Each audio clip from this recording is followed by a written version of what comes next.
तुम्ही आता गोडाऊनला जा. निरोप नाही दिला? सर दिला नाही, हवं तर विचारा. आणि निरोप दिला तरी तू गेली नाही? नाही, इथली बरीच कामं बाकी आहेत.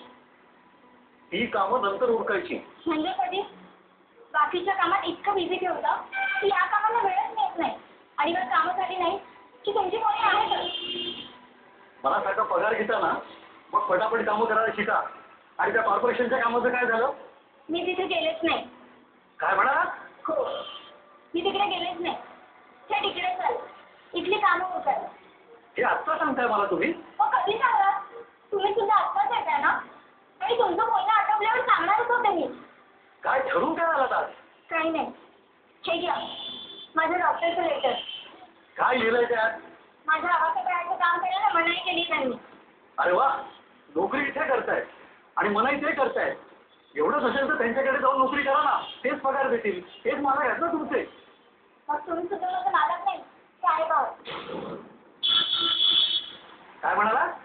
हो, मी ऐकलंच तुम्ही. अच्छा, म्हणजे आज माझं ऐकायचं आणि असं ठरवूनच आलात तुम्ही? असं कुठे म्हटलंय मी? मग नेमकं तुम्हाला काय म्हणायचं ते सांगा. ओरडताय कशाला माझ्या अंगावर? आत्ताच सांगितलं ना, तुम्ही माझे मालक नाही, साहेब आहात. साहेबासारखं राहिला तर तुमचा प्रत्येक आदेश पाळेल मी. आज कुठे शिकवण्यासारखं बोलताय तुम्ही? 2 दिवस थांबा. तुम्ही जसं वागायचं ना तसं वागून घ्या.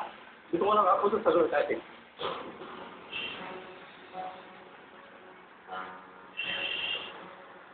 अगं कशाला बोललीस एवढं?